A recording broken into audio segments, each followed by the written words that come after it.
So, hello again everyone. Welcome back to more tutorials for Pokemon Go. This is a topic of, well, pretty much affects anyone who actually plays the game. And that's the acquisition of more Pokemon. Basically, it's kind of a hot topic of trying to figure out how to actually acquire these Pokemon. You see down on the bottom right corner of your screen, you're going to see that there's these number of footprints, and those footprints clearly indicate some sort of measure of how close a Pokemon is and whatnot. And it definitely can be a struggle sometimes to actually get close to the Pokemon, because there are cases where that Pokemon that you're trying to get, it might be literally in the middle of someone's yard, and getting that close can be a little bit, I guess, trespassy. So beyond that, though, the basics of getting close to a Pokemon. If let's say there's a Pokemon you still need, or if there's one that's really rare that you want to go after, you're gonna want to be able to get close to it efficiently. So that's what this video is about.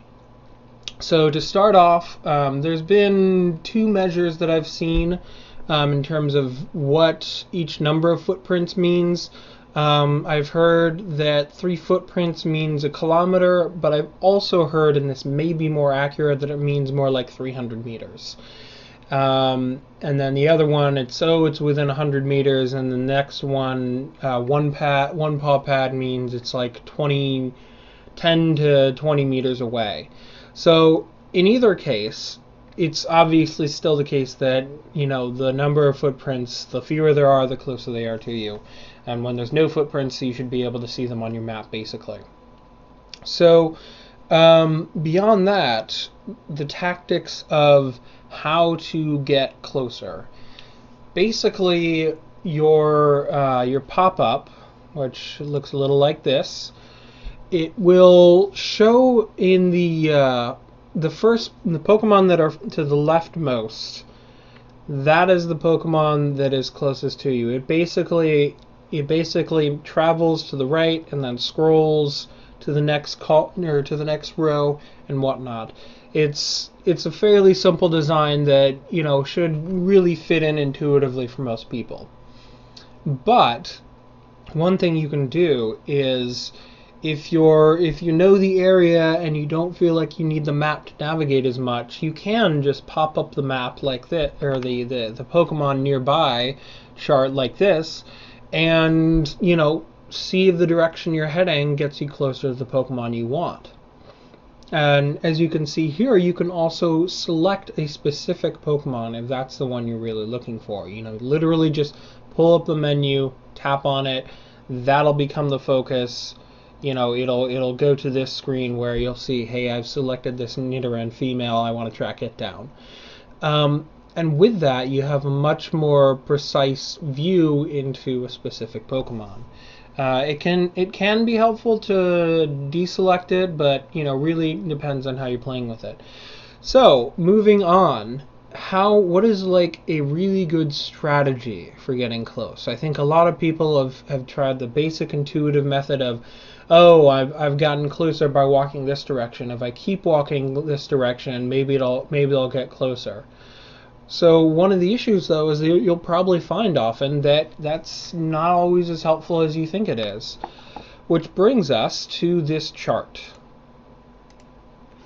This chart basically, it's kind of it's a lot of information here, but to sort of break it down, what this person has illustrated, and I believe I'll link to their forum, their post on Reddit to give them credit.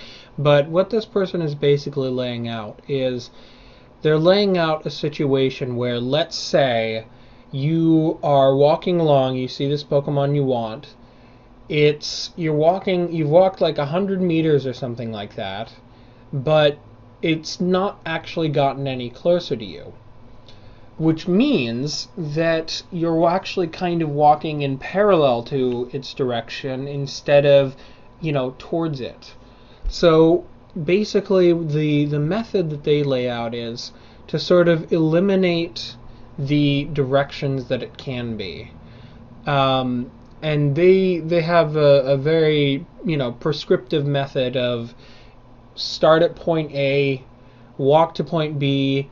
If that's not actually decreased the number of footpaths, go back to the center, walk vertical, walk perpendicular to the direction you've been walking, and see if that gets you closer. Now, of course, this works really well if you're in a city or state or whatever, in a location that has a grid, that has roads that really, fit a grid, which, to say the least, with my map, I would have to say that that's not really the case. But anyways, this can be a good method to take things down. It does require a bit of knowledge about how to count your steps, or maybe just judge the distance and whatnot. And it's a pretty good basic way to go with. But again, it may not necessarily work if you aren't actually able to travel in an exactly perpendicular direction. But anyways, that's basically an effective strategy to seek out Pokemon. I'm sure if you've played this game for any amount of time, you'll find that there are some times that these Pokemon are just really difficult to get at, especially if if you're out in suburbia and there's these closed cul-de-sacs and those sorts of things. So, you just got to keep trying, and hopefully this makes you more efficient. Thanks for watching.